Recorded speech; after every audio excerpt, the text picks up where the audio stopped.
I'm your host, Michael Callahan. This is Where We Go Next.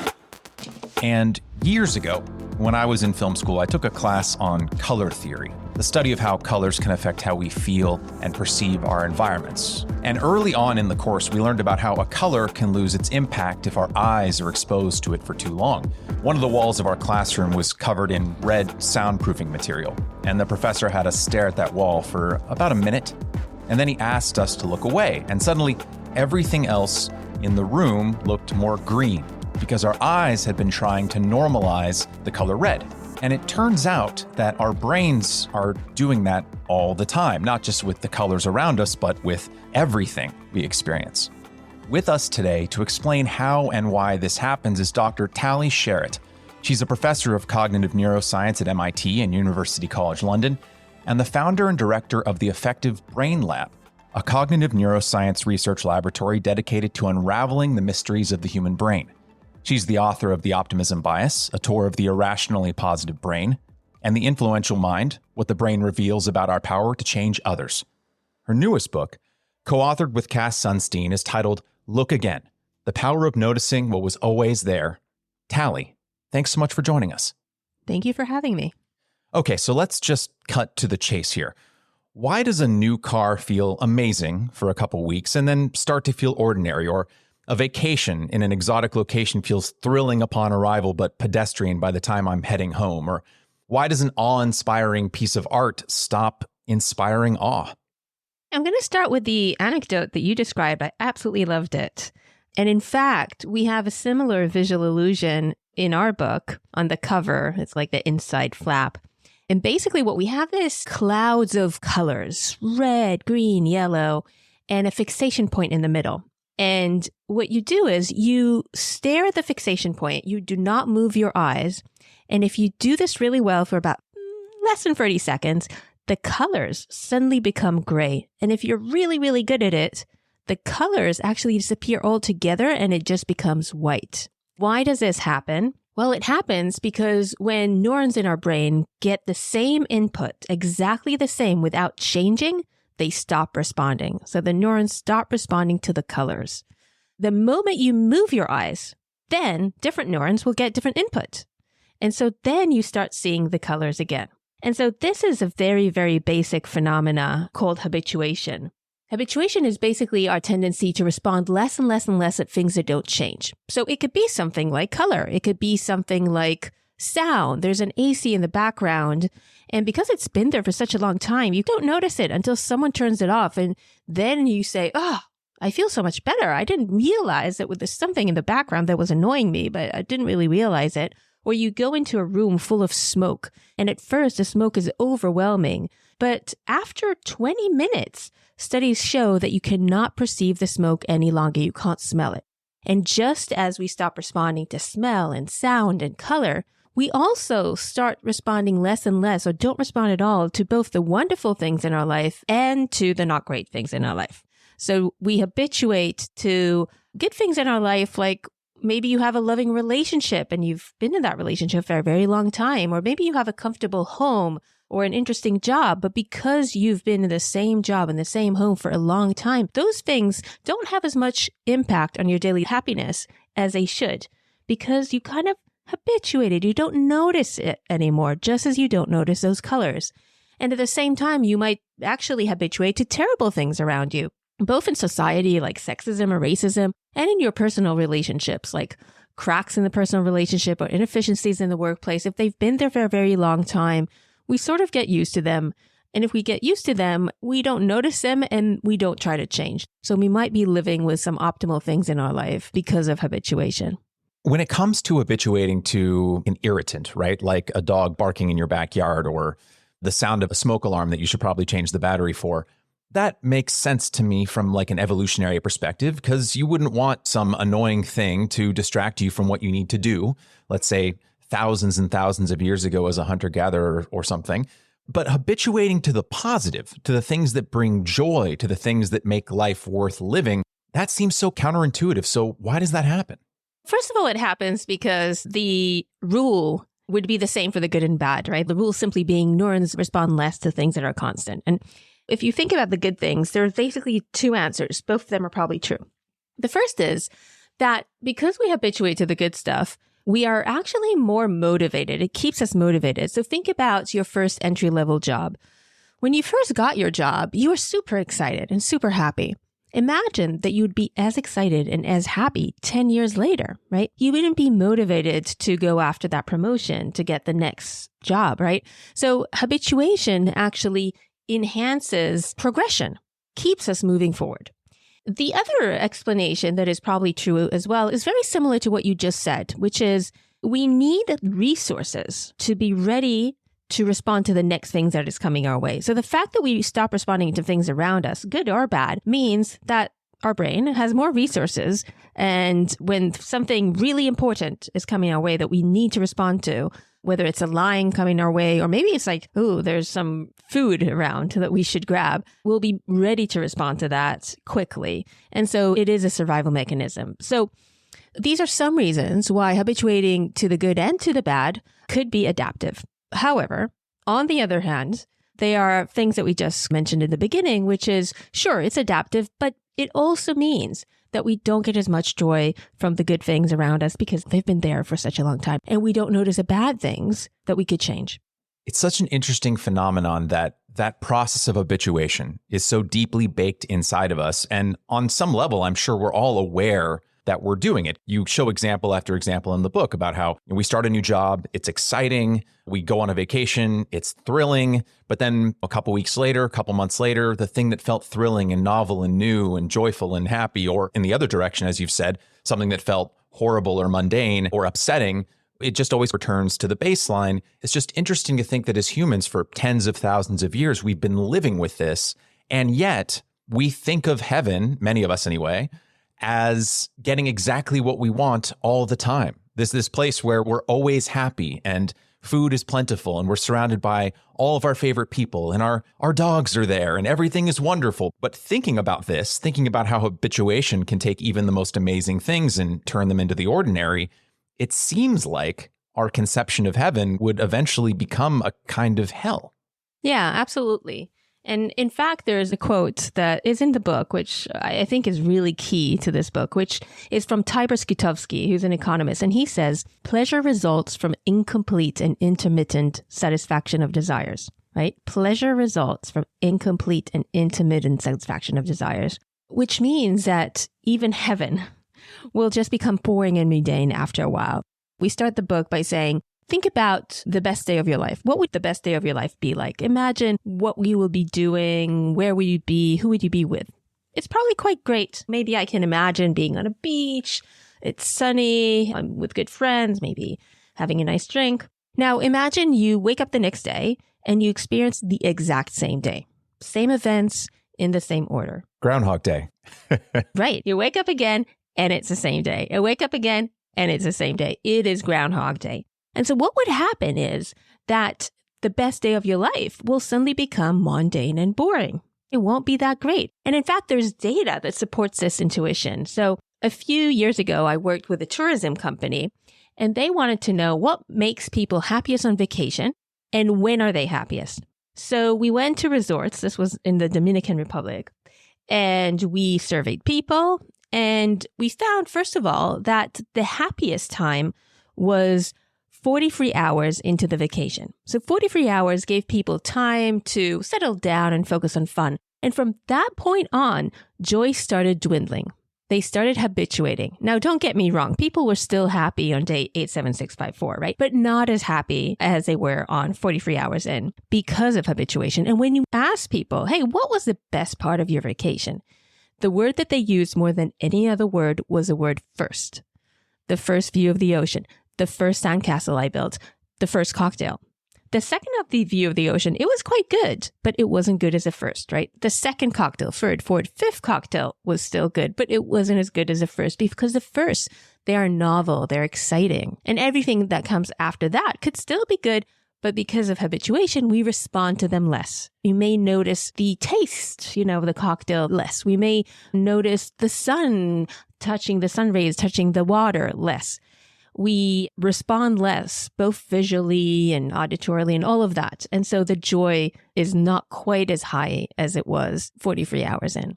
There was this beautiful phrase in the book that just stuck with me. You write, quote, "What might seem amazing to others, or what was once amazing to us, becomes part of life's furniture. We habituate to it," end quote. Part of life's furniture. What a wonderful turn of phrase. It makes me recall my first and only visit to Oxford in 2009. I was in England on holiday.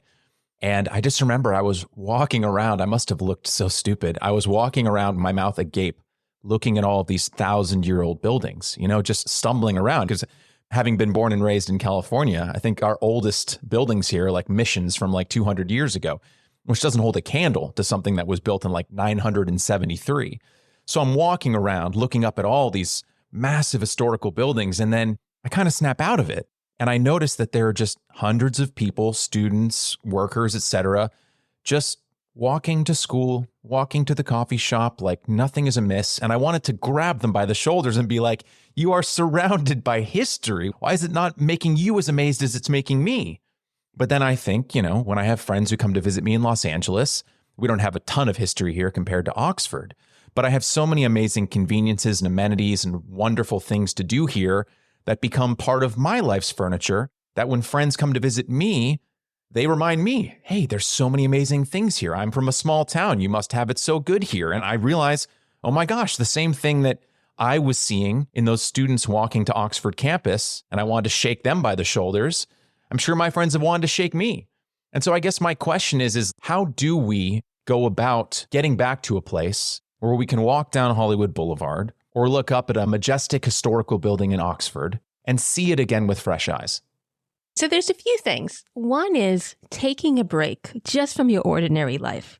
When people leave their home, perhaps for a business trip, maybe for a few days, maybe for a week, maybe for more, what tends to happen when they come back, they get a little bit of this awe. You leave LA for a few weeks and then you come back and it looks different. In fact, I found this wonderful quote from Jodie Foster, which I found after the book was done. So it's not in the book, but this is what she says. I think she lives in LA, and she says she went on location to film for 6 months. And then she came back, and this is what happened. She says, "I came back from somewhere that is amazing and beautiful. You long for really dumb things that you've just used to, that 6 months ago, I'm sure I was bored by, but right now I'm like, my God, avocados are amazing. Or I'm so glad I get to go to the gym again. Things that 6 months ago were sort of what I was trying to escape from. Now everything is amazing." So the little things like the avocado, like going to the gym, we call this phenomena resparkling. And in fact, we took the word resparkling from another actress, Julia Roberts, and that is in the book. Julia describes how her normal life is routine. She wakes up, she takes her kids to school, she comes back, she has lunch with her husband, goes on a bike ride, then picks the kids up, and so on. And she says, if I had to do this every day for years, I would probably get bored and frustrated. But I go away to film and then I come back and it just seems like there's pixie dust all over. It's resparkled. And I know that Jodie Foster and Julia Roberts are not your average individuals. However, I do think in this case, they are describing a very average, normal experience for most people, that we do have some good things in our life when we come back. And maybe it's like the really comfortable bed, or maybe there is a nice view from your home. Maybe you have an avocado. Maybe you're having a grapefruit, right? So you come back when you've been away for a while and things resparkle. So that is one thing you can do. You can take a break. Now, not everyone can take breaks, and then you might take an unexpected break. I describe in the book how when I had COVID, one of the times that I had COVID, I went down to the basement because I didn't want my family to catch it. So I was in the basement for a few days. And first of all, being in the basement actually wasn't as bad as you'd expect. It's a little bit like camping. It was actually quite exciting and novel for a while. But more importantly, when I was done with my COVID exile and I went back to the ground level, suddenly everything looked so amazing. It was so lovely to be able to be with my family again, to just be on the sofa and things like that. So that's a little break that you can take in an unusual way. And finally, we also quote Laurie Santos, who's a professor at Yale. And she talks about one thing you could do is just close your eyes and imagine your life without those things, without this home that you have, or the, loving people in your life, or whatever it is that you have that's good. And imagine that they're not there, and then open your eyes, and then you suddenly are looking at things differently. You, to some extent, can see them again. Not the same as going away on location for a few weeks or a few months and coming back, but I think it does have an impact. One thing I really struggle with is the push and pull, the tug of war inside of me between being ambitious and remaining grateful. And in the book, you write, quote, habituation can lead us to be unsatisfied, bored, restless, and greedy. But without habituation, we may have remained mere cave dwellers. One reason why we are not all sitting in a cold and dark cave right now is that progress makes us happy. Joy often comes from perceiving yourself as moving forward, changing, learning, and evolving, end quote. And while I'm grateful that we as a species are no longer living in caves, because I think I'm much more partial to air conditioning, how do we strike that balance, Tali? How do we strike the balance between continuing to move forward and remaining ambitious and striving for more without getting so caught up in that striving that we lose sight of what we have? I think our tendency on average is to lose sight. I would say on average, we do underappreciate and we don't notice things. So I think that for most people, the imbalance is not being able to see what you have. So I would say if you were to do anything and try to change your perception, that is probably the way to go. Because even if you were to do some of these tricks, take breaks, come back, and so on, you may be grateful for a certain amount of time. I have to say, these things, they don't last long, right? So you go away, you come back, things resparkle, they resparkle for like a few days, but it's something, right? Or you close your eyes, you open them again. It works for a little while. So I think with all these changes or all these kind of things that we talk about, they will be helpful to some extent, not to such an extent that they're going to overwhelm your desire to move forward. And what I'm saying is the imbalance is already to one direction that really, I think for most of us, we need to just work on one side mostly. On the other hand, there is one other aspect to this which is important, which is inducing variety and diversity into our life. We could be ambitious. We could be like unsatisfied perhaps with what we have because we habituate and we want more. But to some extent, many people don't necessarily push themselves enough in terms of trying different things, right? Trying to create change, trying to diversify, because despite the fact that you might want more, it is difficult to make changes. It's scary and it's aversive because you make a change, then there's uncertainty, and uncertainty is something that people really don't like. But we talk a lot in the book about the fact that change, on average, can actually enhance your happiness and enhance your well-being. For example, there's a study that we quote by Stephen Levitt, where he had people, they went online and they wrote something that they were interested in changing. Perhaps they weren't sure. They were thinking about changing. And it could be something small, like the color of your hair, or it could be something big, like exiting or entering a relationship. They wrote what they were thinking of changing, and then they had a virtual coin that they tossed. If it landed on heads, they were to go ahead and make the change. If it landed on tails, they were to stay with the status quo. And then he followed up on them 2 weeks later, 6 months later, to see how they were doing. And first of all, what he found is that indeed those people who got the heads were 25% more likely to make a change. Most importantly, those that did go ahead with a change, on average, all else being equal, over these thousands of people, they were actually happier. So change did induce happiness and well-being. On average, we're not saying any kind of change you're going to make is going to be good. And we're not also saying which kind of change is good for you. But on average, it seems that change does enhance satisfaction and happiness. And I think one of the reasons that changing your life to some extent or inducing some kind of variety and diversity enhances your happiness is because it creates dishabituation. If you think about your life, a lot of things in your life that give you happiness or even that give you a sense of meaning and purpose, they tend to do so less and less over time because of habituation. But if you have variety, if you maybe go visit different places, live in different places, interact with diverse people, work on different projects, what that does, it shakes things up and it creates this habituation. And therefore, you might get more happiness and more feeling of purpose from different things. And what change also does, it puts you in a place of learning. If you're changing your environment, you're changing a workplace or where you live, you need to learn, how does this environment work? What are the rules? What are the hierarchy? What are the people doing? And learning, studies show, is one of the most important for people in terms of seeing themselves progressing and learning. That really brings in pleasure. And in fact, there's a study that shows that people are happier when they learn, more so than if you just give them money or give them a material good. There's a study where people had to play a game, and if they did well, they were paid money. And they were happy when they were paid money, but they were happiest when they learned something about the game. Because to material things, we habituate, but to learning, we cannot habituate because learning by definition is change, and you can't habituate to change. So the key to remaining happy or content with life is to be a constant learner. That is one. Yeah, definitely one of the things that is highly correlated with happiness. Now, there's others. We can talk about many others. And it's important to it's an important point because there is never one rule, right? There's never one thing that is always true for all individuals in all contexts, in all environment. And that's really important to kind of remember. These things are things that are on average, they're true. And anything that we say, I could say, oh, you go away, you come back, things resparkle. There'll be someone who, for them, it did not resparkle. Or someone who's like, no, I'd rather take a long vacation. So these are all rules that are on average. But I think the data definitely suggests that on average, being a constant learner is an important thing for a fulfilling and happy life. How does social media throw a wrench into all this? I've been following the work of American social psychologist Jonathan Haidt. He has a book called The Anxious Generation, which talks about the collapse of mental health among young people, mostly due to social media. There's a quote in your book, quote, social media misconfigures our perception of normal. It alters what we expect to experience and what we find surprising, end quote. So how does an app like Facebook or Instagram factor into all of this? Studies do show that on average, social media has a negative impact.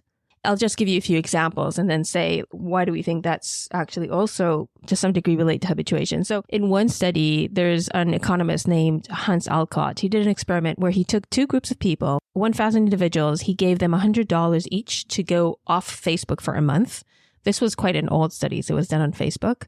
And then he had another group of 1,000 individuals. They were given $100 to just continue with what they're doing. No change. And then he came back to them at the end of the month and he found that on every single measure, those who went off Facebook were doing better. They were happier. They were less stressed. They were less anxious.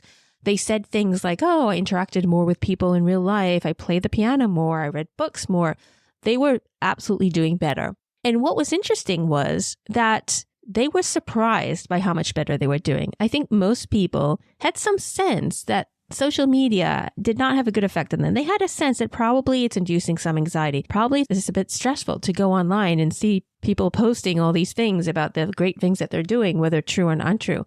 But they were surprised how large the effect was. They didn't expect it. And I think at the beginning, we talked a little bit about the AC in the background. We think it's a little bit similar. When there's the AC noise in the background or a TV in the background and the AC is hissing, it's causing some stress, some negative impact on your mind, but you don't really notice it until someone turns it off. Only then do you notice, whew, I feel better now. And I think social media is a bit like that. It's constantly in the background, but because it's always there, we don't realize what the impact is. And to really measure the impact, to really know what the impact is, to notice it, we need to make a change. So you might want to get off social media for a while. You might log on less, log on differently. By experimenting, you'll be better able to measure the impact. So that's just an example of some of the suboptimal things in our life, the negative things in our life, which we don't really notice because they're always there. So we to some extent habituated, but once we try to make changes, we may actually land on a better way to live. Let's talk about dishabituation at scale. It's a Sunday morning in Sweden, 4:50 a.m. to be exact. The date is September 3rd, 1967. What happened? This is a day that in Sweden, they had to change the direction in which they were driving. They moved from the left side to the right side. And the reason that they did that is they wanted to align themselves with the other Scandinavian countries around them. But of course, the big fear is that it will cause lots of accidents. I can tell you, as someone who tried to drive on two sides from the US to the UK, it did not go well at all. So that was a fear. But to the surprise of everyone, accidents actually went down by 40%, which is huge. So let's think a little bit about why that happened. If you think about it, when you first start driving, it is quite scary. I don't, if you can remember that, go back and try to remember. It's scary. And because you're afraid, you're very attentive, right? You're very cautious.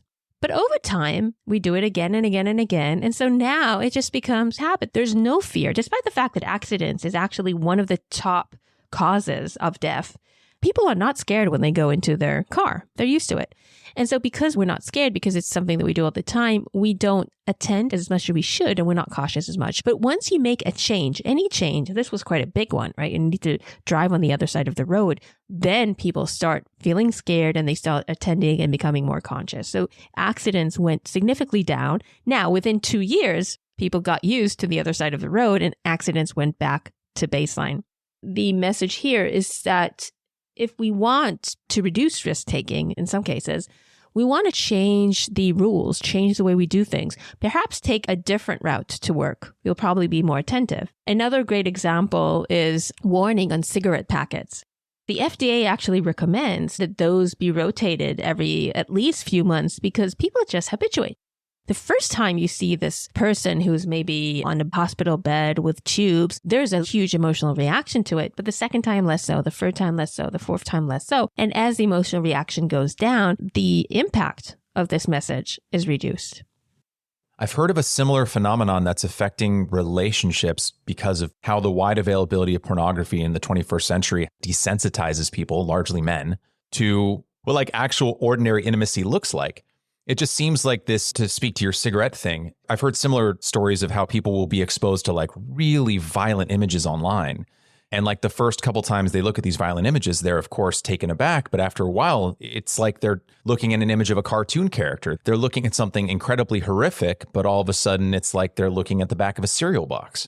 Yeah, and I think this is just going to get more and more significant when you think about things like virtual reality, where things seem even more real. Whether we're talking about pornography or whether we're talking about these kind of games, the violent games, I think because it seems so much more real than just going online, that habituation might be quicker. It might be even stronger.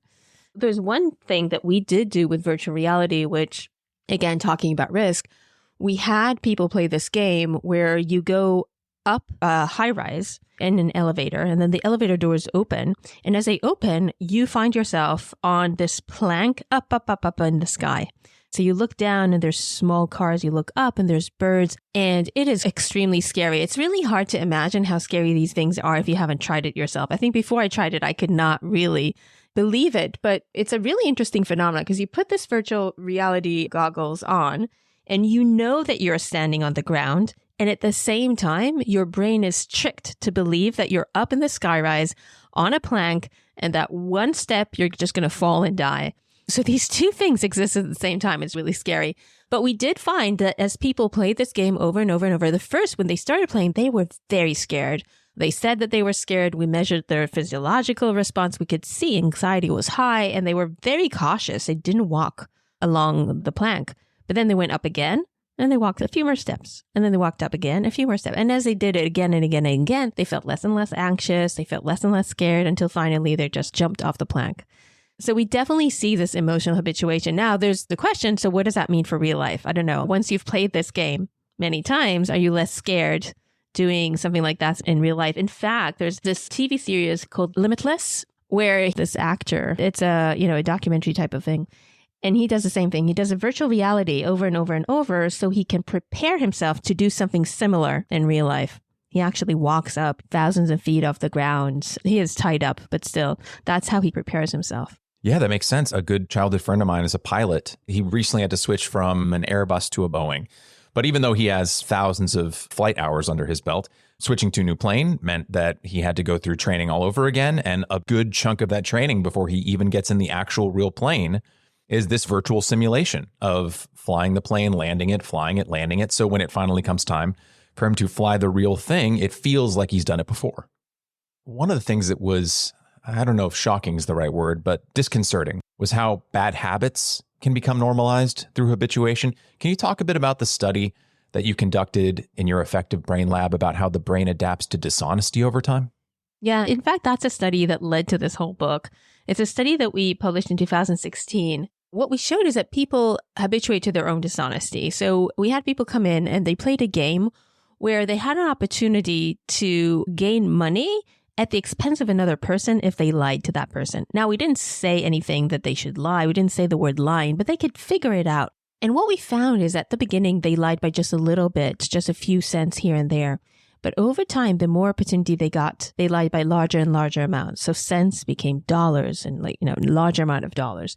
It just escalated over time. And while they were doing this, we recorded their brain activity in a brain imaging scanner. And what we found at the beginning, when they lied by a little bit, despite only lying a little bit, there was a strong reaction in part of the brain called the amygdala, which is important for emotion. So emotional arousal.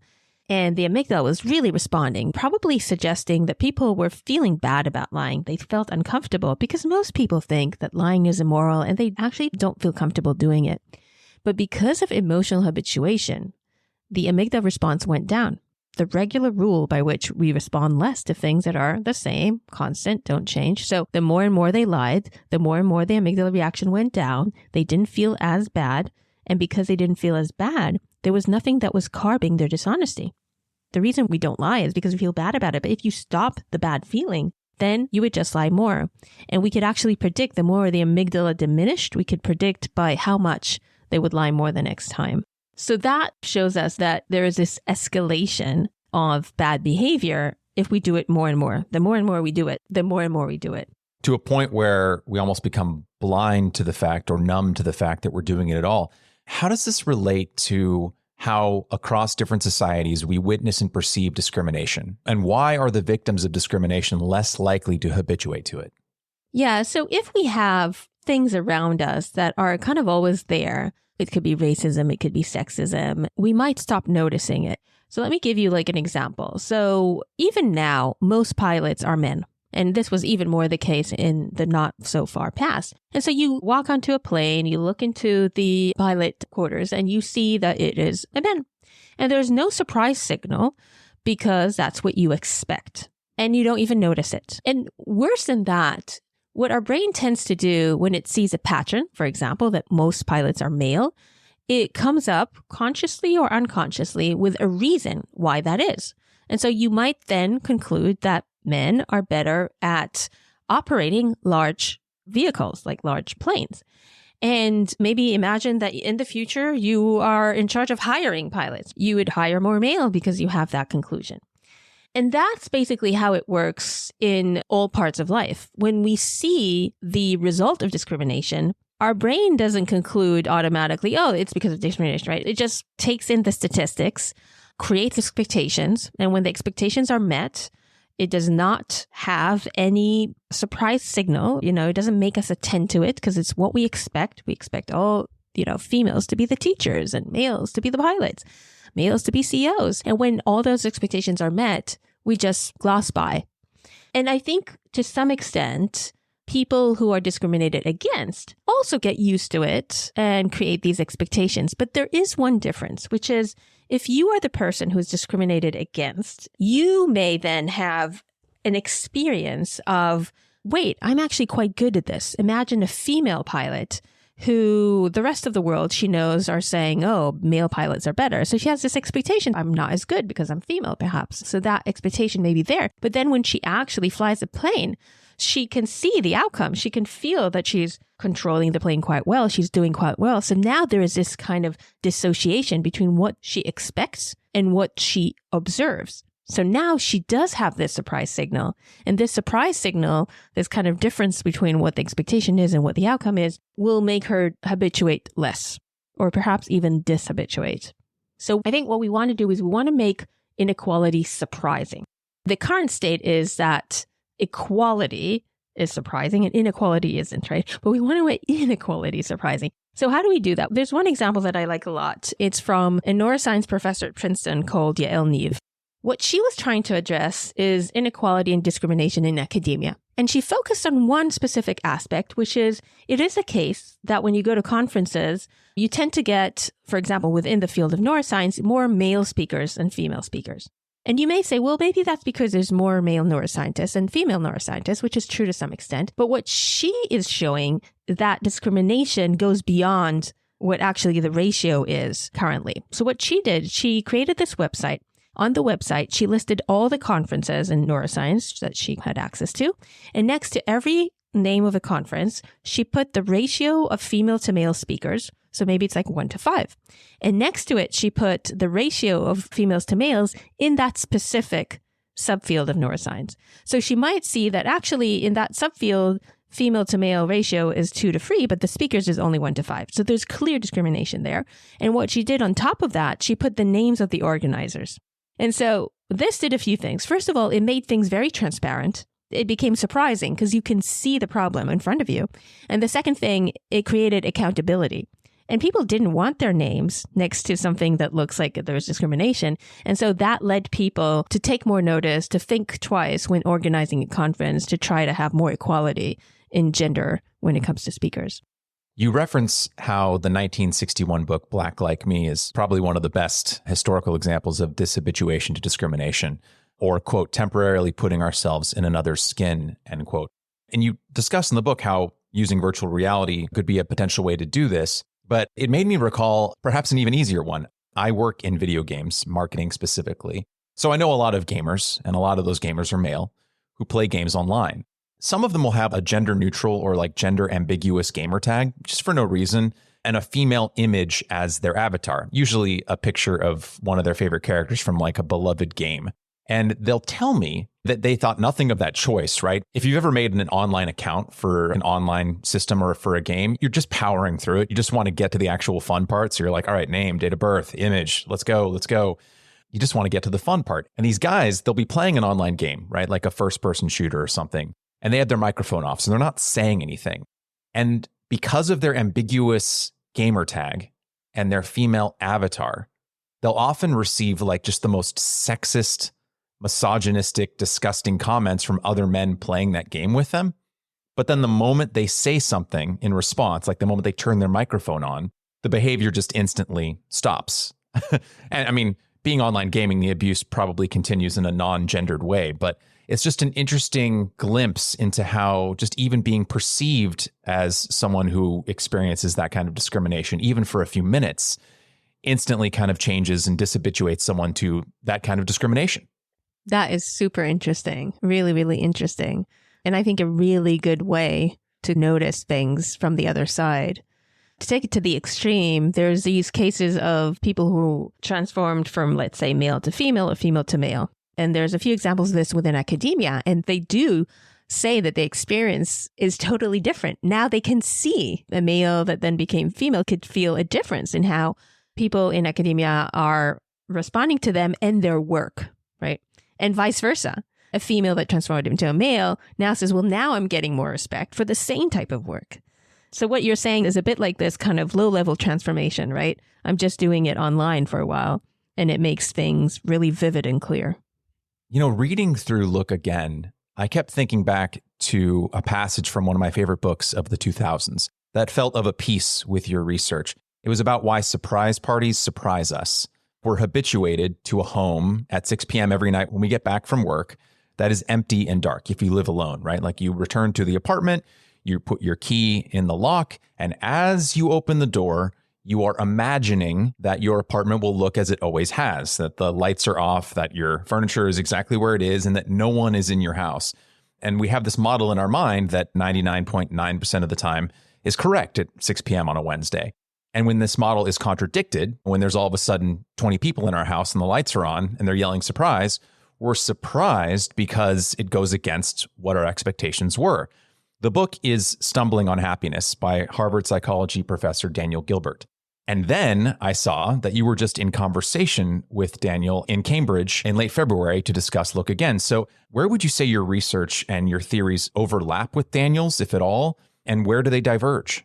Oh, yeah, there's a lot. I think to some extent, definitely I was inspired by Daniel Gilbert, not only for this specific book, but in general from his work. His work is so fundamental in highlighting how we think about our future and the present and the past and what makes us happy and our well-being. And so his work is very important. And I love that book, Stumbling on Happiness. I remember reading it when I was a postdoc. In fact, I did a really short postdoc at Harvard when his book came out. He's a great inspiration. And he has talked quite a bit about habituation.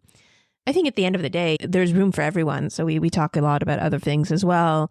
I think we quote him in the book, although I'm not sure it actually is in the last version, but we have a whole chapter about climate change. And because climate change is so slow, we can't actually perceive it in our bodies, the way that we see and feel. We can look at the data, and the data shows us that there's change.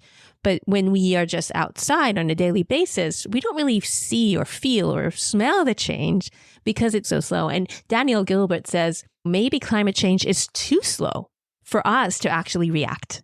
If it was much, much faster, then perhaps we would start panicking.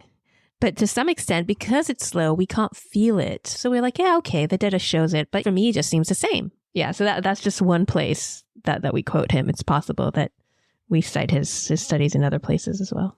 I feel the same about weight gain. If the moment I ate a piece of chocolate when I shouldn't have, I instantly gained 15 pounds, I probably would eat less chocolate. But because it happens so slowly, and then all of a sudden 2 months into the future, my pants don't fit as well. It's so interesting how there are so many things in life, whether it's the personal weight gain or something that affects all of society like climate change. It would be better for us if the terrible things happened more quickly because we would be better at reacting to them. Yeah, there's this other thing called temporal discounting, or present bias, sometimes people call it, which is a lot of times we care more about what's happening in the present versus if the similar thing would be happening in the future. And they have some examples like how we perceive money. So if I tell you, would you rather get $100 now or $110 next week? A lot of people just prefer $100 now, partially because we value things now more than in the future. Also, at the same time, there's some uncertainty, right? Maybe I won't be there next week to give you $110. The brain focuses a lot on the immediate. It's easier to perceive. We feel it. We see it. It's in front of us. And so it tends to impact our behavior more. It's not that we're not impacted by what we think is going to be in the future. We are. But this immediacy has a huge impact on what we end up doing. And you could use that to your advantage. So, for example, you might not want to go to the gym because at the moment it feels better to sit on the couch, right? It feels better to eat that chocolate rather than go outside, start working out. And you know that it's good for you in the future. You'll be healthier and you'll get into your genes better, but it's a problem. And so in some ways, the solution is to find the immediate rewards in these things that are also helpful for us in the future. Ask yourself, what can I do that will make me want to go to the gym now because I will get a reward immediately? For example, some people tell me that they make themselves go on the treadmill because they tell themselves, only on the treadmill am I allowed to watch really like crappy reality TV shows, right? Or only on the treadmill am I allowed to go through these kind of lowbrow magazines, right? Or, it doesn't have to be like a podcast, right? I go out and I go running and they can listen to your podcast. It's a little immediate reward, right? So it's a good idea to try and think what is good for us immediate time that will elicit us to go ahead and do an action that's also good for us in the future. So even if you think about climate change and whatever we can do, whether it's recycling and so on, sure, it's good to do this because of future outcomes. But is there like an immediate reward that we can get for these things too? We human beings, we need that carrot. Right, exactly, exactly. The immediate carrot, yeah. You were the sole author of your first two books, but for Look Again, you teamed up with renowned legal scholar Cass Sunstein, a prolific author in his own right and one of the most cited American legal scholars in academia. He's prominently known for his work in behavioral economics. So while a cognitive neuroscientist and legal scholar walk into a bar feels like a pretty good setup for a joke, what was it like working with Cass and combining your respective fields of knowledge and expertise to write this book? So Cass and I worked for more than a decade before we started this book. So it's not like two strangers came together. Yes, I remember you spoke about him in the 2018 Holbrook Symposium.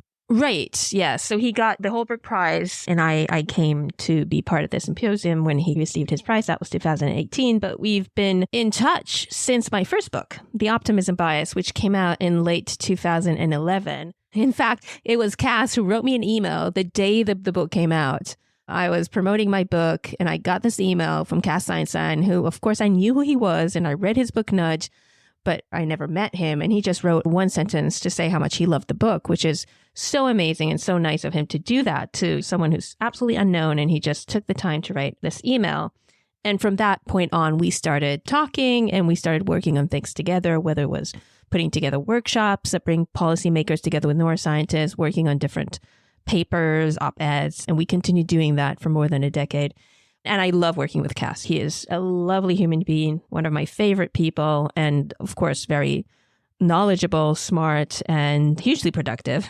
So that made things easier as well. The amount of time that it took to write the book, of course, was cut into half, and that's nice. But it's really so much nicer because when you're stuck with your own work, it doesn't matter what it is that you're doing. And it could be writing nonfiction, writing fiction, doing whatever, and it's just you. And you're hit a little problem and you don't know what to do. It's just you get stuck in it, right? But here, I would just like email Cass, or every week we had an hour that we just met to chat. But if we wanted, we could, of course, reach each other at any other point in time. We saw it's so much easier not to get stuck in your head and just discuss things. And of course, he comes from a totally different point and place than me. You know, there's some overlap because he is interested in psychology. I'm interested in behavioral economics. But then I really come from the more neuroscience part, and he really comes from law. And so we have some non-overlapping expertise and knowledge, and that was great. But at the same time, there's something about, I don't know, the way that we think, the way that it works, that really meshes together really well. So yeah, it was such a good experience. It's nicer to collaborate and have someone to complain to, or, you know, or be happy about it together. And I would imagine the process of collaborating with someone who comes from a different background and has studied different areas of research leads to a kind of dishabituation in and of itself, because you're forced to get out of your own way of thinking and look at things from a different point of view because the person you're collaborating with has their own very distinct POV. Yeah. And in fact, we talk about this in the book where there's a whole chapter about creativity, and we talk about the importance of dishabituation and creativity. And one of the ways to dishabituate is to learn something from a different field, right? To look at things differently. And we do mention people like Richard Thaler, for example, who got the Nobel Prize for economics. But in fact, he got it because he started looking into psychology. He's an economist, but in fact, he started learning psychology and applying psychology to economics. And there's many other examples like this. In technology, this is very common as well. In technology, a lot of the breakthroughs actually come from biology. People know biology and they take some kind of principle that they see in nature, apply that to technology, or take something that they know from neuroscience and apply that into technology.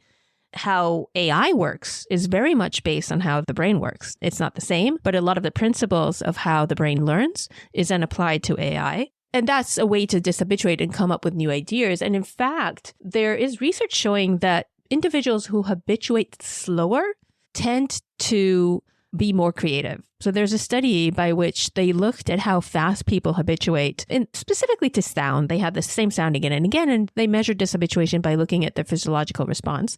And they found that those individuals who did some creative things in their life, maybe they have a patent under their name, wrote a book, had an art exhibition, they tended to dishabituate slower. And the question is, why is that? We think that maybe one reason is that when you habituate slower, there's a lot of information that stays in your mind for longer.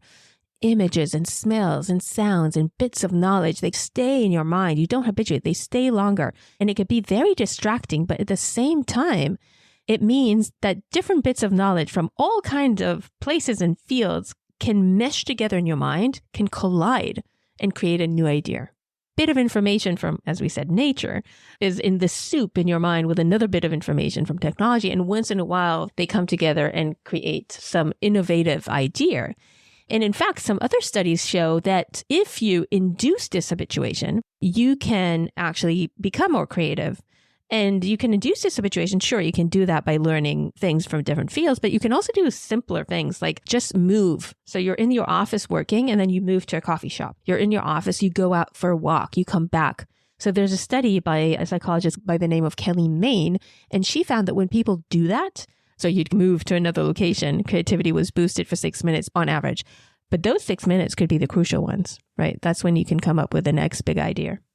One question I love asking guests when they come on, whether they're, a founder of a rocket company making reusable rockets to go to space, or a cognitive neuroscientist like yourself, I love to try and figure out what the inciting incident in someone's life is that causes them to do what they do, to research what they research, to become curious about what they're curious about. What is the earliest memory you have that can point back to what got you curious about your fellow human beings? Why we think the ways we think, act the ways we act, feel the ways we feel. Why did you become a cognitive neuroscientist? Is there a moment in your childhood or something that sparked that interest? So I would love to give you a 15-minute into the film inciting incident that explains everything that I did later. Unfortunately, I don't think there is one. I think there's a lot of kind of little things. I think also it's a little bit like a personality thing. I was always interested kind of in trying to understand why people are doing what they're doing. Why am I doing what I'm doing? I mean, even from an early age, I think I kept thinking about these things. And to try to answer these things, the brain is an important way. I don't think I realized that early on. I can't really say that is a point in time, but I know that any time that I picked up a newspaper or magazine and there was an article, something about like how the brain works, I found that fascinating. When it comes to the specific topics that I study, my directions for that, it is easier for me to find the inciting incident of when that idea came to mind. So for example, I really am interested in like information seeking, how do they decide what it is that they want to know? What are the individual differences between people who are more curious, less curious, and people who want to know A and B? What explains it? So there's a lot of research that I've done on this. I can really remember the point that this all started. I was in my office. I was working on something completely different, and I decided to take a little coffee break. And during my coffee break, I went onto the New York Times science section, and there was a piece about a study in monkeys and how monkeys are really interested in information, even when that information cannot get them more food or something, right? There's a lot about how dopamine is involved. And I thought, this is so interesting. And I already from that point on said, okay, this is something that definitely I would love to explore in humans.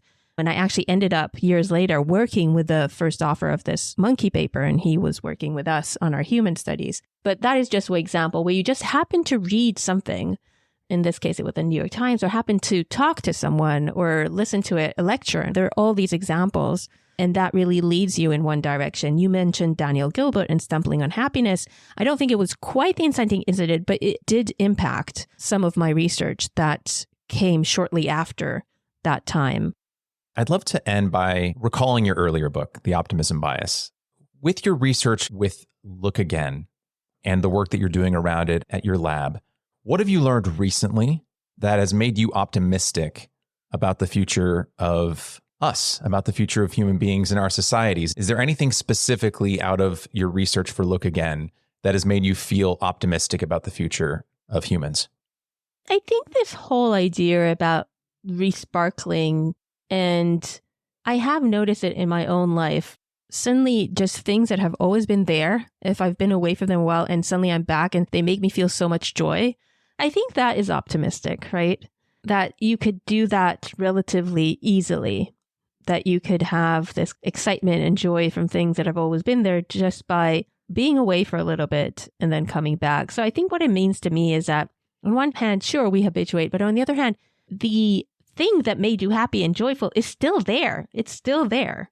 It's just that it doesn't have that much of reaction because of this kind of biological phenomena. But because it's still there, you can actually have that same reaction again and kind of enjoy it again. That's a nice thing. The idea that things that are joyful and that you care about, they're probably still there around you.